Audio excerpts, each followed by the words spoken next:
আজ 22শে শ্রাবণ কবিগুরু রবীন্দ্রনাথ ঠাকুরের প্রয়াণ দিবস। আর এই প্রয়াণ দিবস উপলক্ষে কলকাতার নিমতলা মহাশ্মশানে তাকে শ্রদ্ধা জ্ঞাপন করলেন রাজ্যের মন্ত্রী শশী পাজা।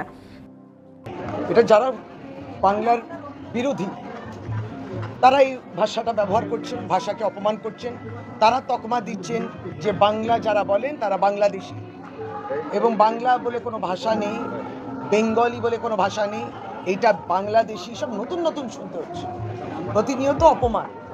আজকে কবিগুরু রবীন্দ্রনাথ ঠাকুরের প্রয়াণ দিবস, এবং আজকে আমরা সত্যি যারা বাংলার বিরুদ্ধে বলছে তাদের কিন্তু এই স্থানে কবিগুরু রবীন্দ্রনাথ ঠাকুরের এই সৌধতে কোনো জায়গা নেই।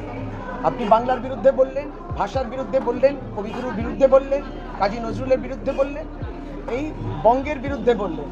আজকের দিনটা তারা কি করছে? আজকের দিনটা তারা কিভাবে শ্রদ্ধা জানাবেন কবিগুরু রবীন্দ্রনাথ ঠাকুরকে? আপনি তো পুরো হাইজ্যাক করে দিলেন।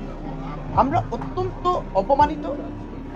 এবং কবিগুরু রবীন্দ্রনাথ ঠাকুরের যেটা বলেছিলেন যে ভয় শূন্যে তুমি তোমার আওয়াজটা যে তোলো, আজকে বাংলা সেই জায়গায় প্রতিবাদ করছে যে আমরা বাংলায় রয়েছি, আমাদের সম্মান রয়েছে, আমাদের অস্তিত্ব রয়েছে, এবং বাংলার এই অস্তিত্বটাকে যারা একেবারেই, তাহলে কি বঙ্গভঙ্গ আন্দোলন এখান থেকে বেশি দূরে নয়, কবিগুরু রবীন্দ্রনাথ ঠাকুরের নেতৃত্বে রবীন্দ্র কানন পার্কে হয়েছিল, তাহলে কি সেটা নিষ্ফলা? সেটা ঠিক হলো না? এই যে আন্দোলন, কিংবা বাংলাকে রক্ষা করা, ভাষার রক্ষার আন্দোলন, যার জন্য একটি দেশ তৈরি হলো, ভাষা তো আমাদেরই ভাষা আমার পরিচয় কেড়ে নেওয়ার চেষ্টা করছে।